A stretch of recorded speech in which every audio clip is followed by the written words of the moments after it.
E percorria Jesus todas as cidades e aldeias, ensinando nas sinagogas, pregando o evangelho do reino e curando toda a sorte de doenças e enfermidades.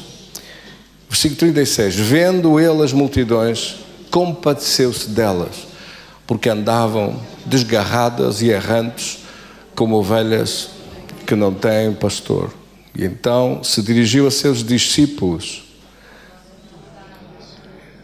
Na verdade, a seara é grande, mas os trabalhadores são poucos.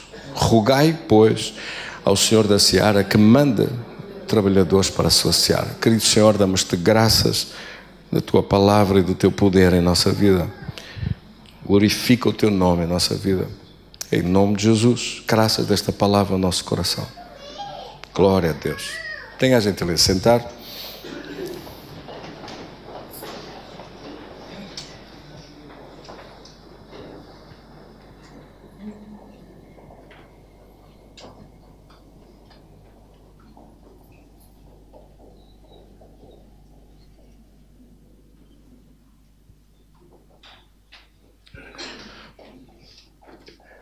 A Bíblia fala acerca de Jesus apresentando como Cristo.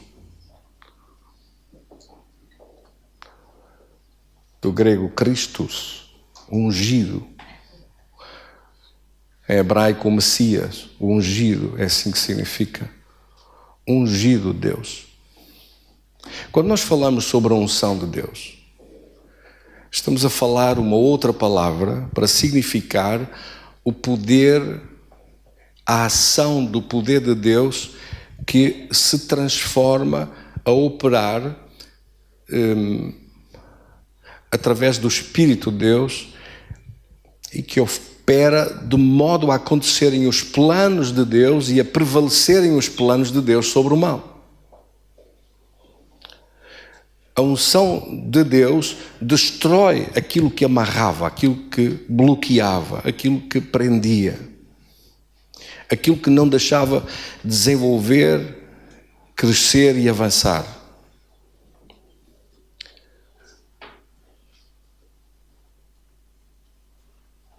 A unção de Deus, por exemplo, em Isaías capítulo 10, versículo 27, diz claramente que a unção de Deus despedaça o jugo. A tradução, aqui diz a tradução, esta tradução revista e atualizada tem um bocadinho menos qualidade. Em vez de dizer a unção de Deus, diz a gordura. A gordura não só não é formosura, como também não é disso que se está a referir concretamente. Está-se a referir à unção do Espírito Santo de Deus. Inclusive, podem mudar nesse quadro, pode-se mudar isso e transformar isso. Pode escrever unção, em vez da palavra gordura que está ali, que tenho muita pena que esteja, porque não é o que devia ser. Já disse que esta tradução que nos foi oferecida é uma tradução revista do Brasil e às vezes eu não compreendo algumas traduções. Por isso é que é bom ter várias versões da Bíblia para ler de uma e de outra e para ver a melhor tradução que possa se encontrar nas nossas mãos. Amém, irmãos? Mas repare, naquele dia a sua carga, a sua opressão será tirada do seu ombro, o seu jugo. Está a falar sobre jugo. Jesus disse que o meu jugo é suave, o meu fardo é leve e o meu jugo é suave. Mas aqui estamos a falar de opressão violenta, de opressões, de sofrimento, de angústias, de escravidão, de estar oprimido ou dominado por alguma coisa. E a Bíblia diz: a unção de Deus despedaça o jugo. É isso que significa, e o significado é esse.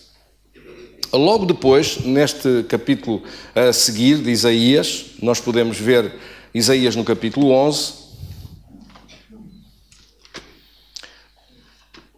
e expande mais ainda acerca da revelação de Deus, dos elementos e componentes, das características da unção de Deus através da manifestação do Espírito de Deus. Quer ver?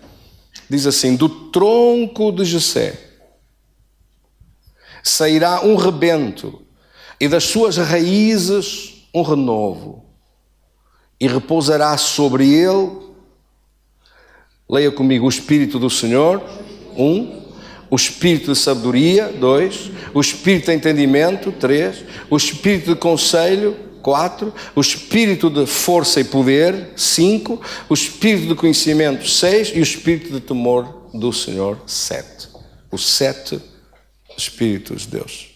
Os 7 elementos componentes do Espírito de Deus. Quando nós lemos o mesmo um texto, aqui está a definição dele no Velho Testamento, mas quando nós lemos o texto em Apocalipse no capítulo 1, no versículo 4 diz assim: João, às 7 igrejas que se encontram na Ásia, graça e paz a vós outros, da parte daquele que é, que era e que há de vir, da parte dos 7 Espíritos, está a ver?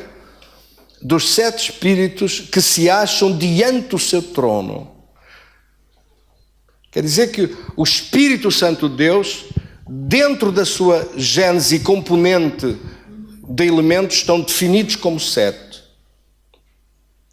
E depois diz assim: e da parte de Jesus Cristo, versículo 5, e da parte de Jesus Cristo, que é a fiel testemunha, o primogênito dentre os mortos, e o príncipe dos reis da terra, aquele que nos ama e pelo seu sangue nos libertou dos nossos pecados e nos constituiu, a tradução da antiga de Ferreira de Almeida diz, e nos constituiu como reis e sacerdotes para Deus, seu Pai. A ele, a Cristo, seja dada glória e domínio pelos séculos dos séculos. Amém. Ele nos constituiu reis e sacerdotes pelo seu Espírito, pelo seu poder, pela sua unção, pelo poder e autoridade que ele entregou. Estivemos a estudar nas semanas anteriores acerca da capacidade de ligar ao poder de Deus, e já percebemos que todo o poder de Deus está centrado numa pessoa. Você olha para as Escrituras, olha para a Palavra de Deus e vê Jesus a aparecer depois da ressurreição e a dizer: todo o poder nos céus e na terra me foi dado. Este poder e autoridade está na sua mão. Por isso é que ele delegou o uso do seu nome, para você poder e eu podermos usar o seu nome nas batalhas, nas lutas e combates, nas coisas que enfrentamos na nossa vida. Amém? Dizendo isto, que ele nos constituiu como reis e sacerdotes. Reis para poder reinar, sacerdotes para poder ministrar a vida de outros. Nós temos que ministrar de acordo às instruções de Deus, ministrar de acordo à sabedoria de Deus, ministrar também no sentido de interceder por outros, de pedir em favor de outros. O sacerdote aqui nas Escrituras não quer dizer alguém que se veste com umas roupas especiais, mas é exemplo daquilo que nós fazemos em todo o mundo, nas igrejas evangélicas. De um modo geral, vestimos de uma maneira simples, acessível, comum, entendendo que cada ser humano, cada pessoa pode exercer estas funções como rei e sacerdote diante de Deus. Você pode ser rei. Qual é esta definição de ser rei? O que é que significa nesta palavra ser rei?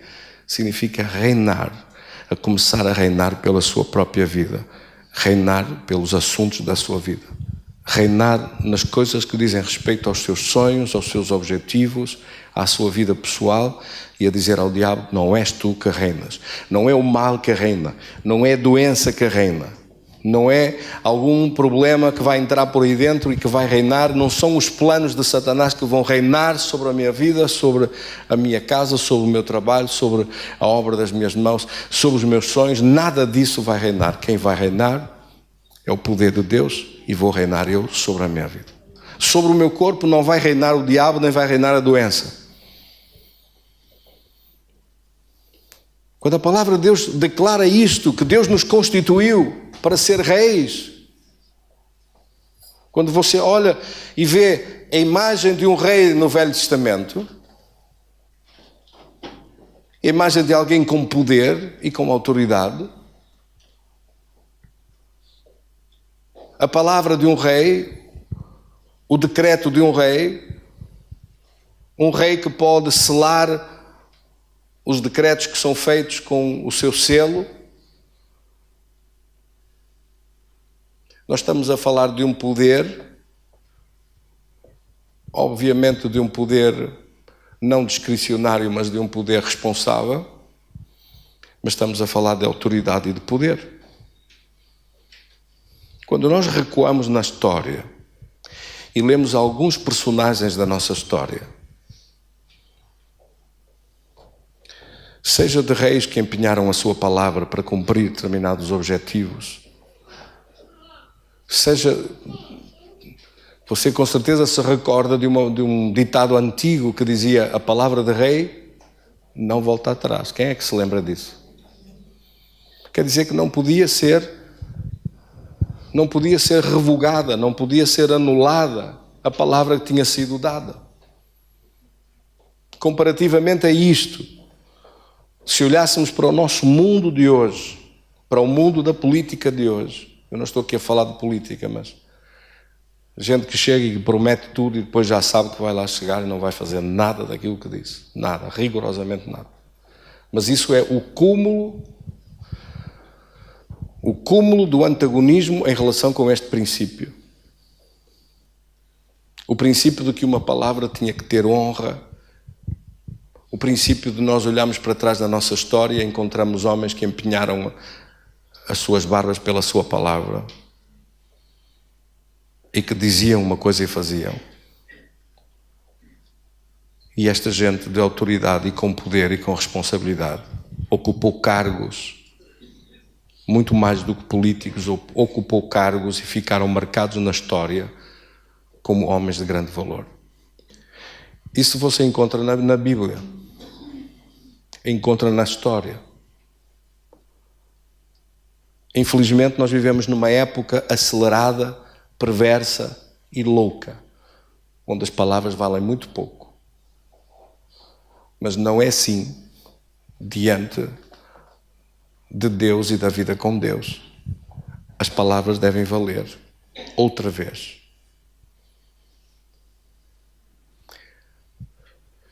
Quando a Bíblia aqui diz isto, Deus nos constituiu como reis.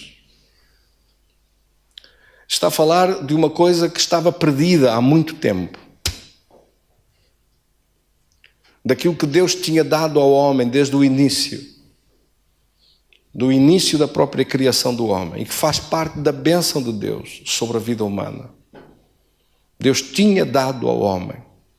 Em Gênesis 1:26, Deus diz: façamos o homem. Façamos. Pai, Filho e Espírito Santo. Façamos. Deus é Deus Pai, Deus Filho e Deus Espírito Santo. E Deus disse: façamos, plural, façamos o homem à nossa imagem e à nossa semelhança. E domine, ter domínio, é isso. Dominar, reinar, outra palavra para dizer reinar. Reine sobre os peixes do mar, reine sobre as aves dos céus, reine sobre os animais domésticos, reine sobre toda a terra e sobre todo o réptil que se arrasta sobre a terra. Esta palavra domine ou reinar ou dominar é a mesma coisa, o significado é o mesmo: ter domínio, ter capacidade de domínio, ter poder e autoridade, ter capacidade de exercer esse domínio. Ser qualificado por Deus para estar acima da criação que Deus fez. Era como se a criação pertencesse a um nível inferior, criados apenas com alma, com emoções, com algum instinto, e o homem criado superiormente à imagem e à semelhança de Deus. Deus não diz que o cão foi criado à sua imagem e à sua semelhança, não, diz que o homem foi criado à sua imagem e semelhança. Quer dizer que olhando para Deus e para o homem, se vê uma imagem e semelhança. E Deus entregou ao homem este domínio. Esse domínio sobre toda a criação de Deus. Por favor, meus queridos irmãos, perceba isto. Quando a Bíblia diz ali, no versículo 28, continua a falar da mesma coisa, diz que Deus deu domínio, que Deus estabeleceu a capacidade de exercer esse domínio, qualificou o homem para ter esse domínio. Deus os abençoou, portanto faz parte da sua bênção, e lhes disse: frutificai. Frutificar neste sentido é a capacidade de produzir resultados, de multiplicar, a capacidade de acumular conhecimento e multiplicar o conhecimento, a capacidade de encher a terra, de sujeitar esta terra, de dominar outra vez sobre os peixes do mar, as aves dos céus e animais do campo, sobre tudo o que está sobre esta terra. Este domínio avassalador sobre tudo o que estava criado.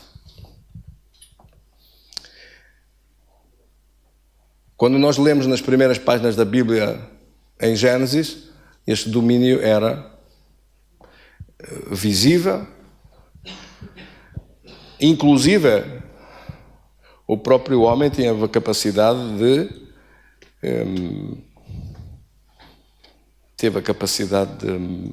transmitir, dando nomes a toda a criação, dando nomes, catalogando, organizando de toda a criação de Deus, dando nomes a todos os animais que estavam sobre a terra. Capítulo 2, versículo 19, havendo depois o Senhor Deus formado da terra todos os animais do campo e todas as aves dos céus, trouxe-os ao homem para ver como este lhe chamaria, e o nome que o homem desse a todos os seres viventes, esse seria o nome deles.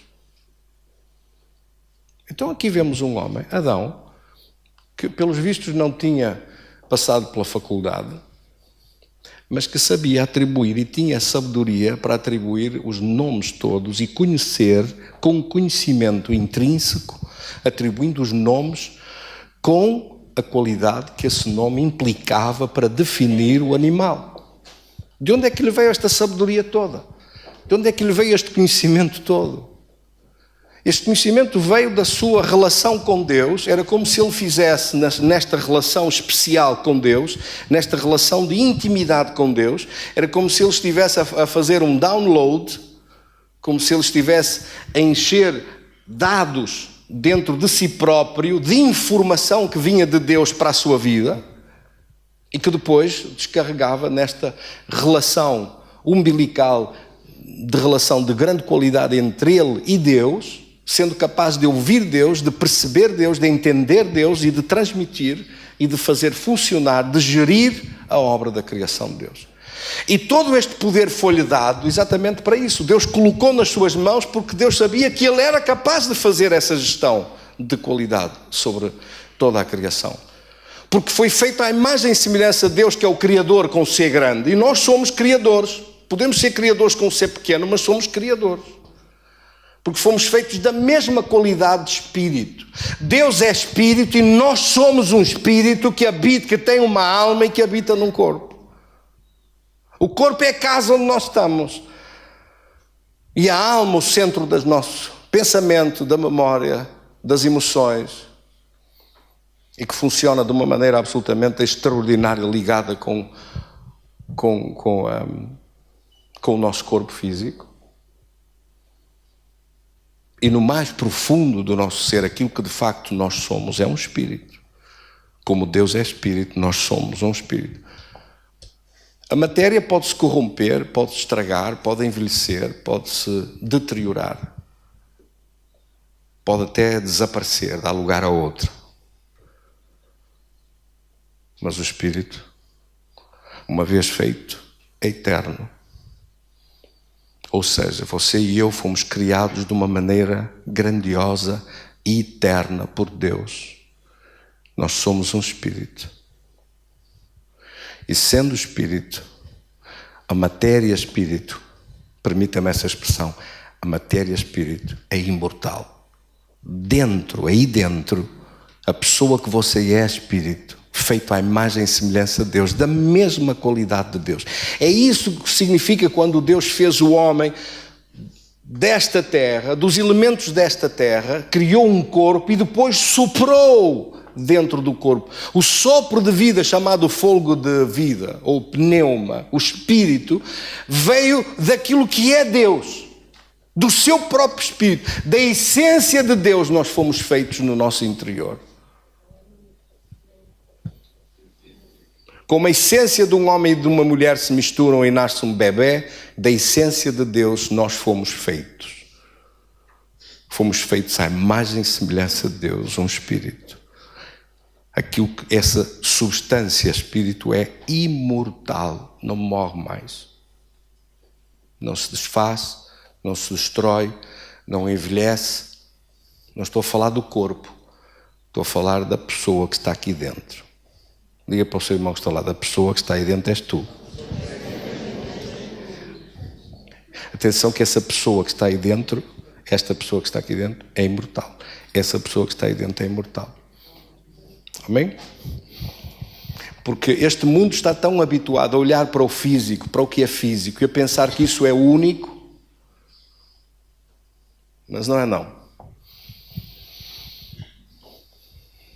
Este corpo foi ferido de morte. Assim que Satanás veio e tentou a Adão e tentou a Eva, e tentou que eles quebrassem a sua aliança com Deus, tentou roubar-lhes o domínio para ser ele a ter o domínio sobre esta terra. E conseguiu fazer isso. Conseguiu convencê-los a rasgar a aliança com Deus e a fazer uma aliança com ele. É isso que nós assistimos no capítulo 3, a alta traição que fez Eva e Adão contra Deus, rasgando a sua aliança com Deus e fazendo uma aliança com ele. Então, aquilo que o homem tinha, a sua posição, a sua provisão, a provisão de tudo estava previsto, tudo estava provisionado para ele. O domínio que ele tinha, o propósito da sua existência, o propósito até do louvor e de tudo o que tinha sido a criação de Deus, o propósito do seu poder, o propósito da sua unção, o propósito da sua glória.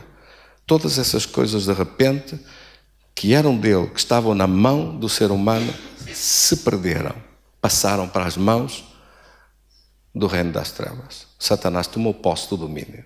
Por isso é que nós vemos um mundo confuso, um mundo louco, cheio de vozes contraditórias.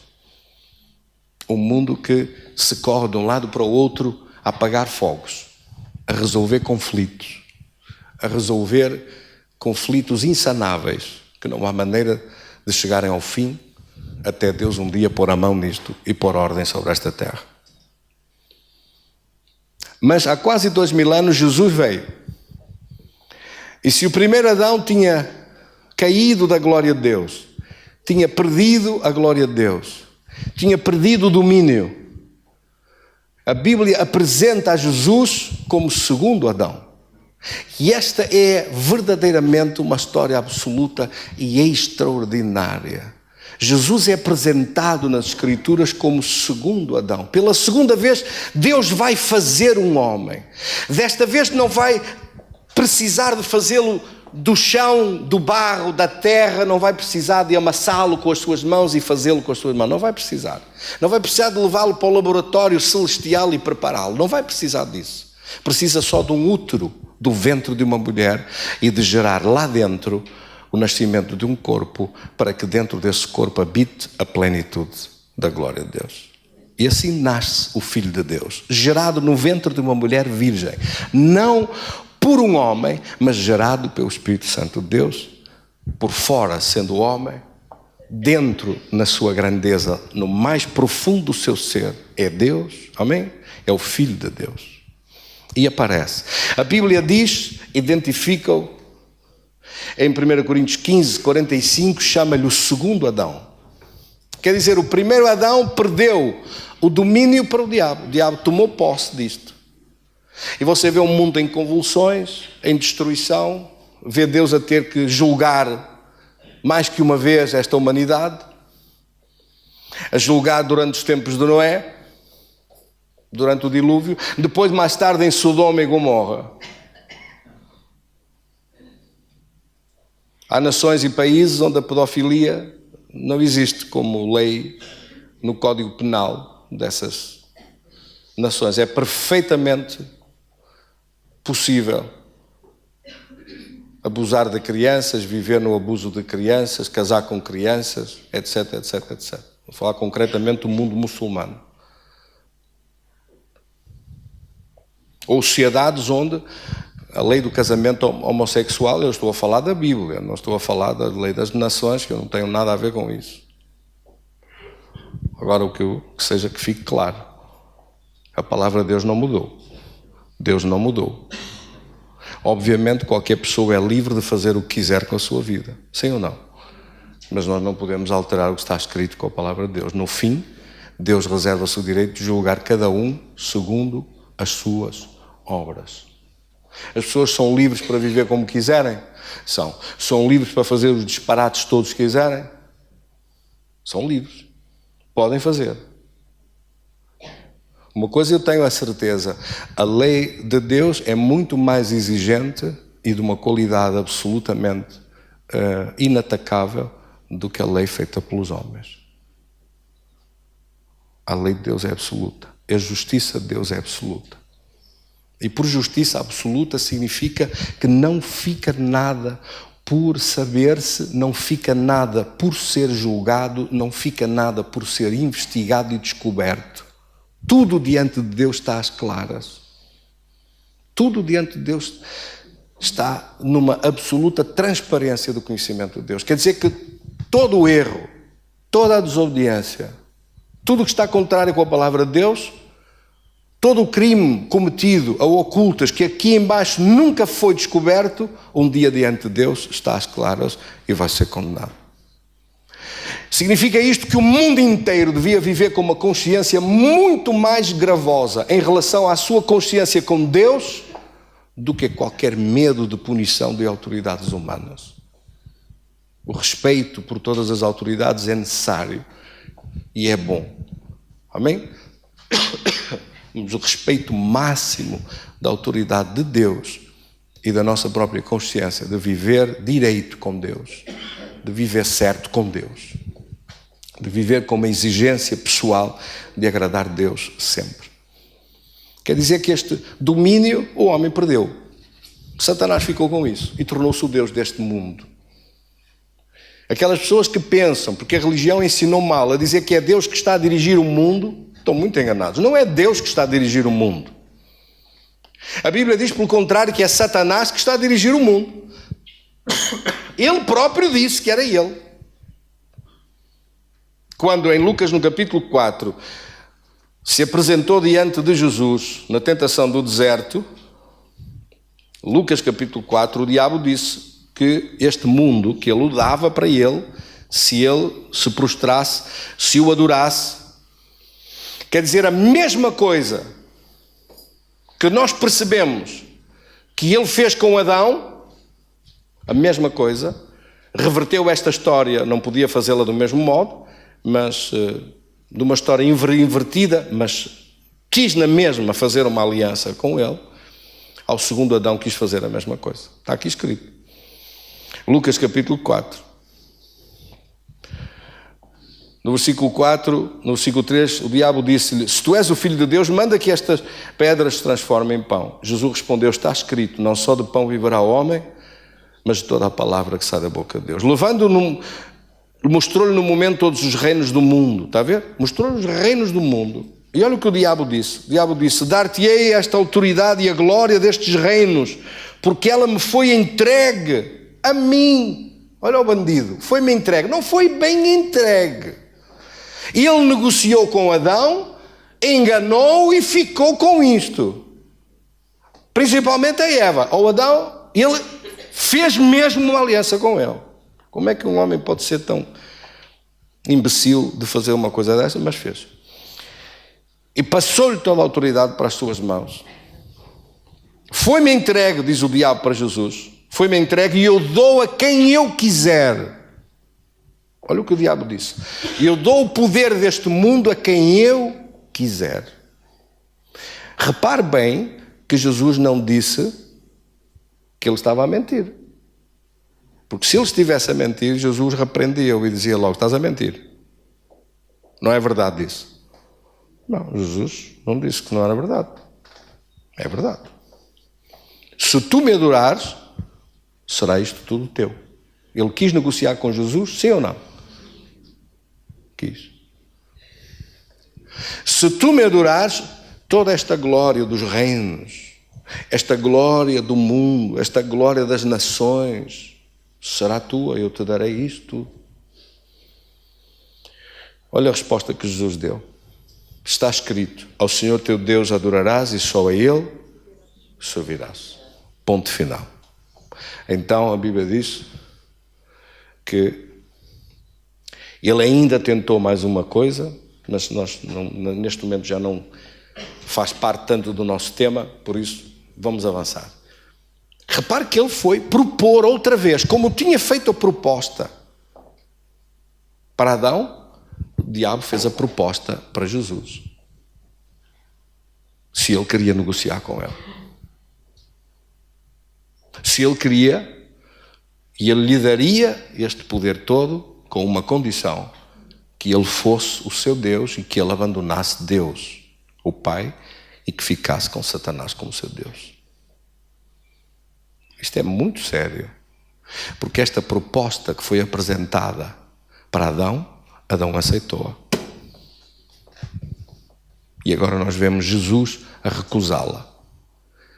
A recusá-la e a saber que vai direito para a cruz, que vai ter o antagonismo do mundo, que vai ter o antagonismo e a perseguição da religião, a perseguição dos poderes políticos, religiosos, de poderes de todo o tipo do mundo que vão se lançar contra ele. Ele sabe isto. Ele sabe que tudo isso vem contra ele, porque ele recusou isso, ele não fez aliança com nenhum desses poderes. Ele disse: eu não vou dar o meu domínio, o domínio que Deus me deu sobre esta terra, eu não vou dar-lhe a esse diabo. Adão deu, e Adão perdeu. Jesus não entregou este domínio. Agora você quer ver qual é o domínio que Jesus tem? Você vê Jesus a mover-se por toda a parte, a dar uma ordem aos demónios, e os demónios saem. Em Marcos, no capítulo 4, a dar uma ordem à tempestade, e a tempestade para. A dar uma ordem à morte, e a ressuscitar os mortos. A dar uma ordem aos enfermos, aos doentes, e a serem sarados. A ensinar a palavra de Deus e a expandir o seu reino sobre esta terra para todos aqueles que o ouvem e o desejam. Sim ou não? Por isso é que nós lemos neste texto, no início do nosso texto, a leitura que nós lemos em Mateus no capítulo 9, a Bíblia diz que Jesus se movia por toda a parte. Sim ou não? Sarando a todos os enfermos. Percorria Jesus, versículo 35, percorria Jesus todas as cidades e povoados, ensinando nas sinagogas, pregando o evangelho do reino, curando toda a sorte de doenças e enfermidades. Vendo as multidões que aqui são representadas como ovelhas sem pastor, gente abandonada, gente à sua sorte, ao seu sofrimento, entregues às suas angústias, sem domínio sobre nada. Sabe por onde é que este domínio que Jesus nos recuperou, nos restaurou, por onde é que este domínio começa? Começa o domínio por nós próprios. Começa o domínio pela nossa própria vida, domínio da nossa saúde, domínio sobre nós próprios, de não deixar ser arrastados, ser dominados, ser oprimidos, ser escravizados por nada.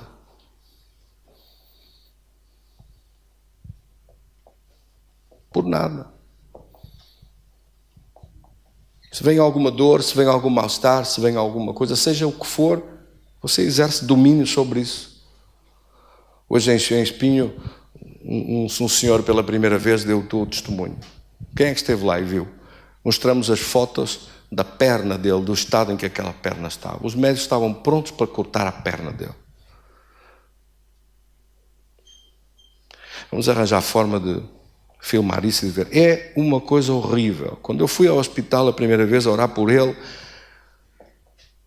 eu nunca tinha visto uma imagem de uma perna a apodrecer, com zonas verdes, um verde assim, garrafa, resplandecer. Horrível, nunca tinha visto aquilo. Nunca vi coisa assim. E tudo pronto para que a perna fosse cortada. E quando começamos a orar, quando fui lá, a primeira vez, fui 2 vezes lá, primeira vez fui, e aquilo melhorou tanto e as dores desapareceram que eles não cortaram a perna, estavam para cortá-la naquela semana. Já não cortaram. Começou de novo o sangue a circular pela perna. Fui depois, mais tarde, segunda vez.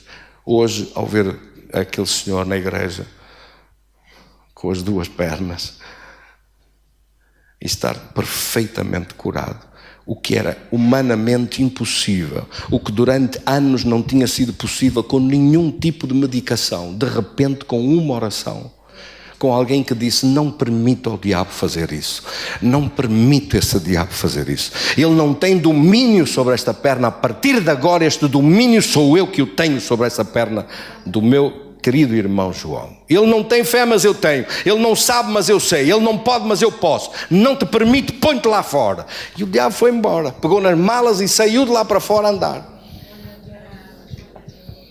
Este domínio e este poder que você olha para a Bíblia e vê que Jesus fazia é o mesmo que você e eu temos para fazer. Por isso é que o diabo não nos pode ver. Odeia-nos com o maior ódio que há. Detesta-nos por dentro e por fora, por todos os lados, porque ele está-se pouco importando com os salamaleques, com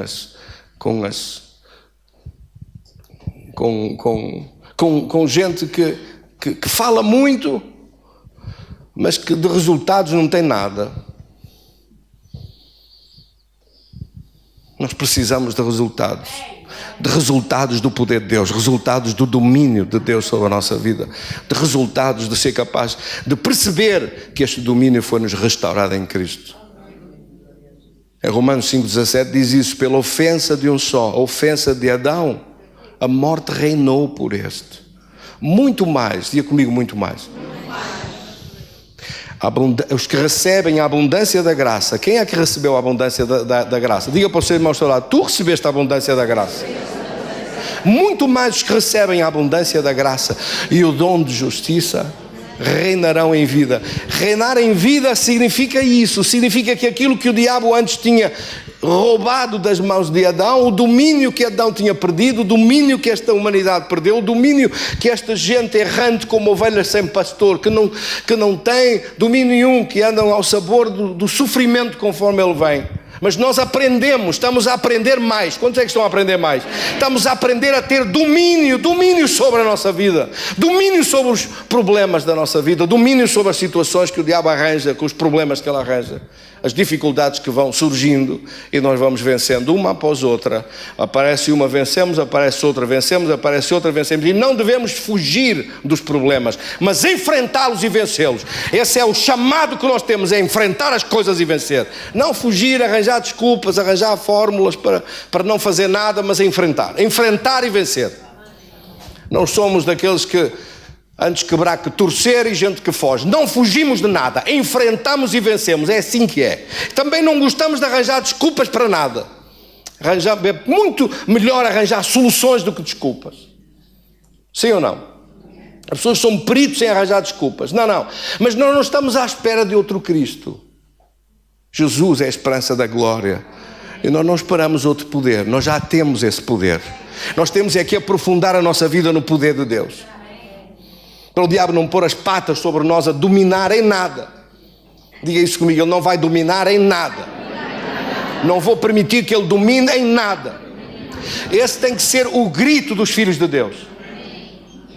O clamor dos filhos de Deus tem que ser este: não vou permitir a esse diabo dominar-me em nada. Dominar-me, seja na doença, seja nas opressões, seja nos problemas, seja nas angústias, seja nas perseguições, seja nas calúnias, seja nas maldições, seja em que coisa for. Não vou autorizar, não vou permitir que ele domine a minha vida em nada.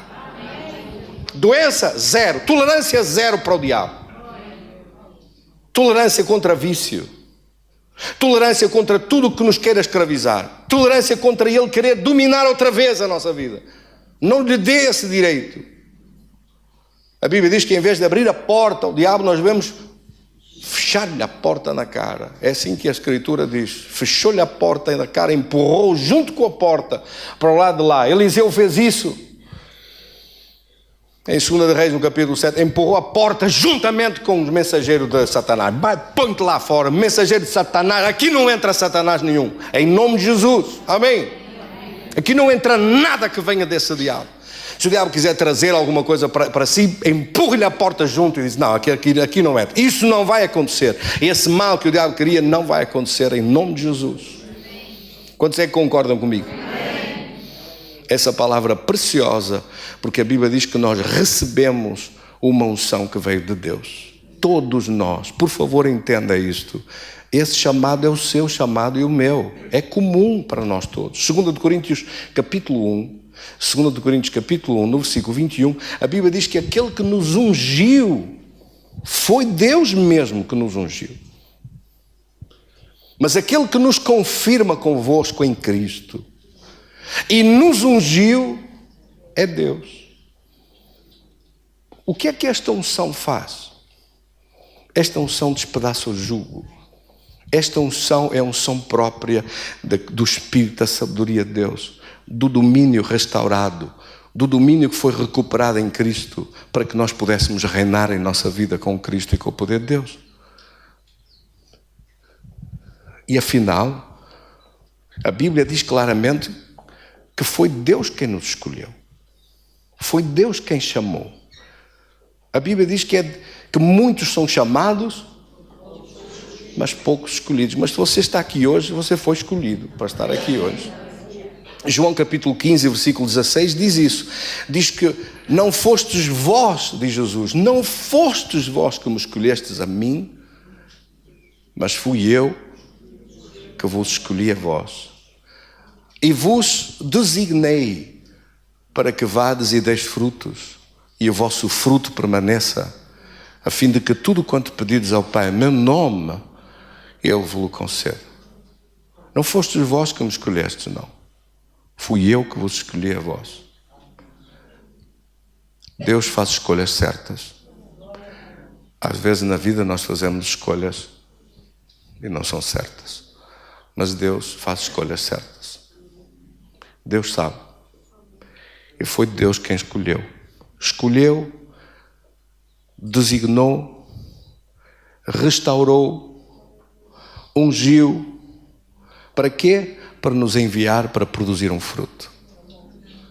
Nas coisas que você está a orar, nas pessoas por quem você ora todos os dias, nas lutas que você trava para ver resultados, é disso que Ele está a falar, para que tudo quanto pedires a meu Pai aconteça. Não permita que um diabo derrotado à volta faça os planos dele na sua vida, nos seus familiares, na sua casa, no seu trabalho, à sua volta. Não permita isso. Que não aconteça isso. Não permita isso. Porque Jesus disse que nos escolheu exatamente para isto, para que esta unção, para que este poder atue e produza um resultado novo. Por isso Ele nos enviou com o propósito de um resultado novo da sua bênção. A unção de Deus está sobre nós. Amém? Esta mesma unção e poder. Vamos só ler uns versículos e terminamos. Versículos muito espantosos. Quer ver? Versículos muito espantosos. Olha o que está aqui escrito. Eu sei que você diz assim, mas Jesus era especial. Ele abria os olhos dos cegos, Ele curava os paralíticos, levantava-os, Ele ressuscitava os mortos, Ele dava uma ordem e a tempestade parava, Ele dava uma ordem e multiplicou os pães e os peixes, Ele fez coisas tão extraordinárias. Como segundo Adão, Ele veio a mostrar qual era o trabalho do Adão, completar essa terra, fazendo extensivo o paraíso até o fim, até os confins desta terra. A ideia de Deus era que o paraíso de Deus deixasse de ser um lugar, porque o termo paraíso ou Éden é isso que significa, um lugar específico da presença de Deus. Em inglês é spot, era um lugar específico da presença de Deus, e que esse lugar espalhasse pela terra toda. O homem corrompeu este plano e o diabo passou a corromper esta terra. Mas Jesus veio restaurá-lo.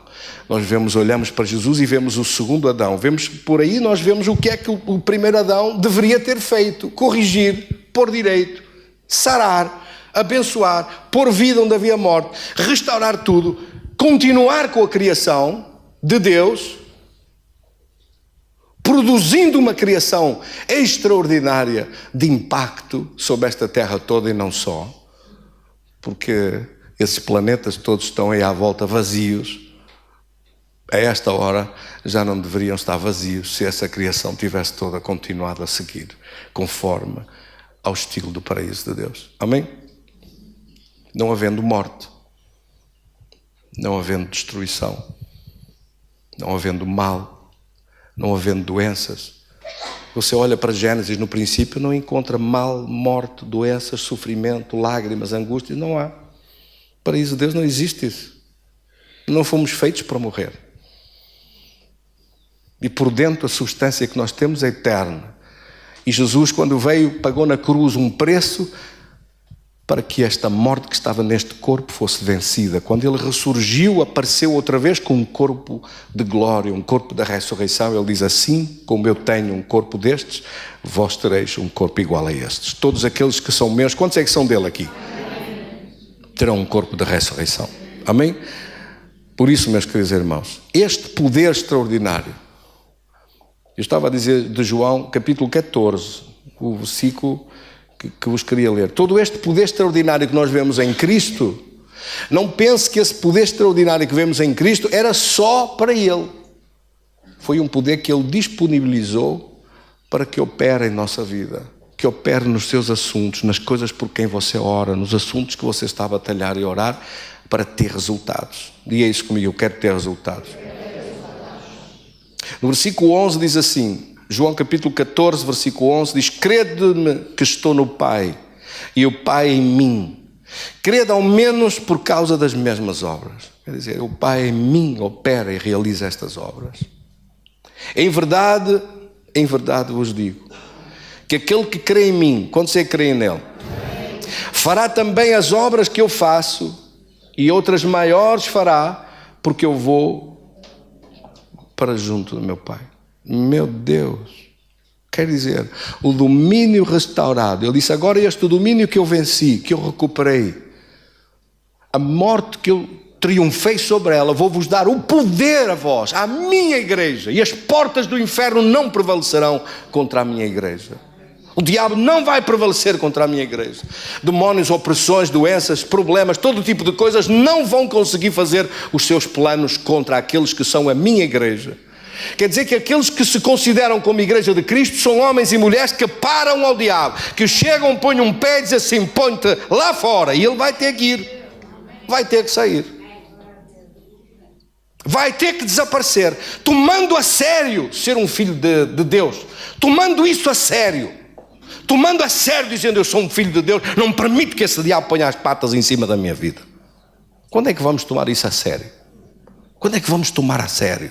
Quando é que vamos parar de imaginar coisas em qualquer tempo, daqui a não sei quanto tempo, e dizer: não, é já, vou fazer isso e é já, vou vencer e é agora, quero ver essa vitória já, em nome de Jesus.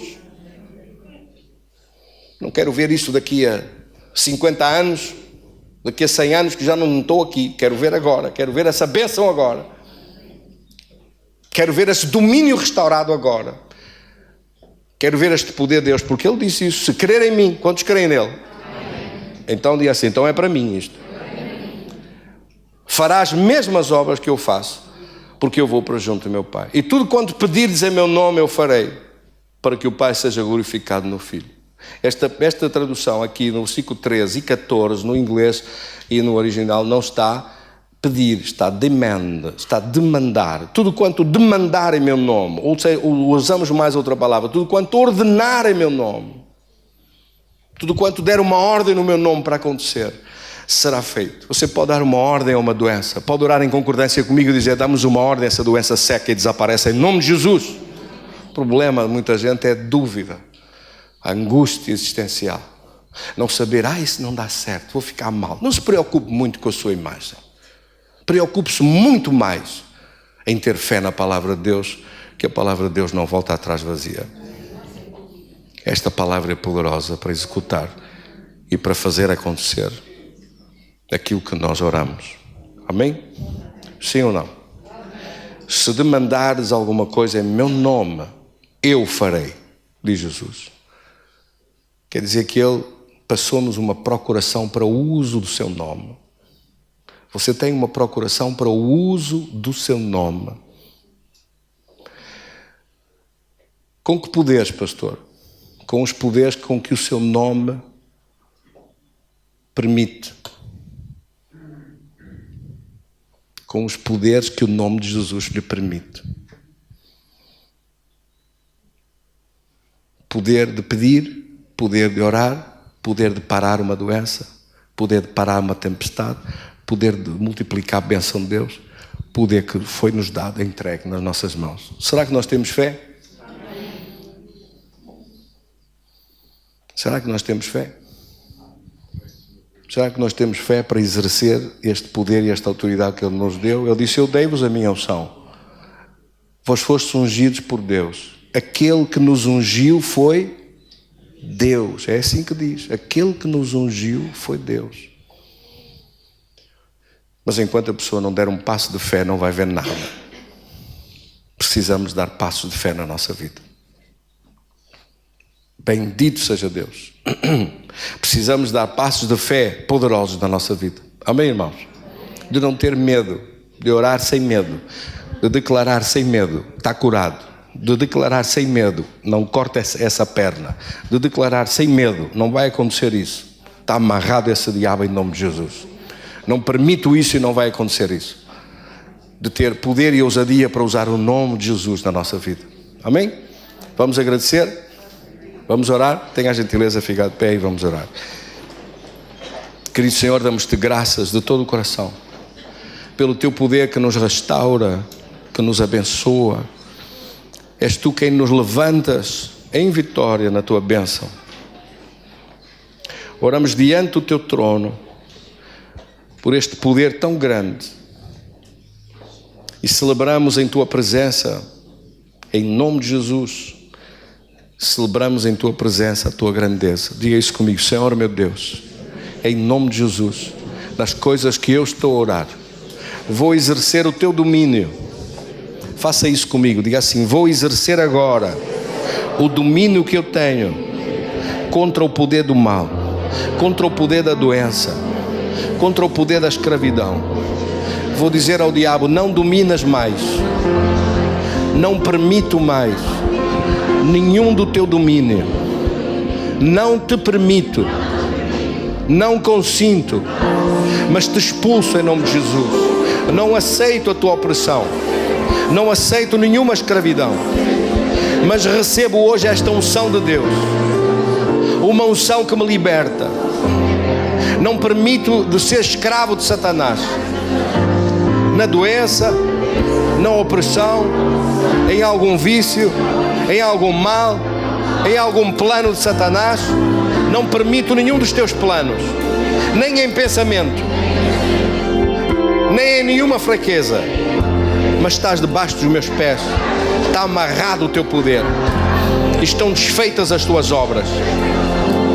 Em nome de Jesus, tenho a minha vida ligada ao poder de Deus. Foi o Senhor quem me escolheu, foi o Senhor quem me ungiu, foi o Senhor quem me restaurou, e por isso eu permaneço firme na unção que vem dele.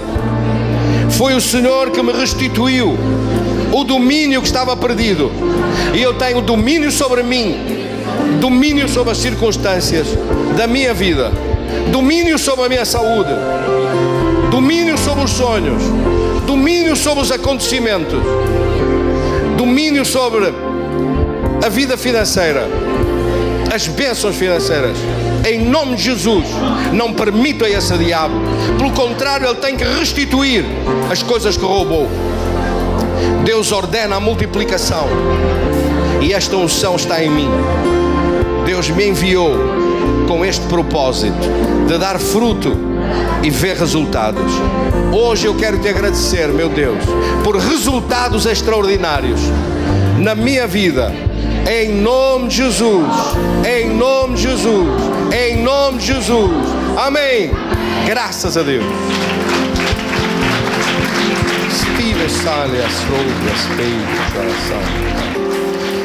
Glória a Deus.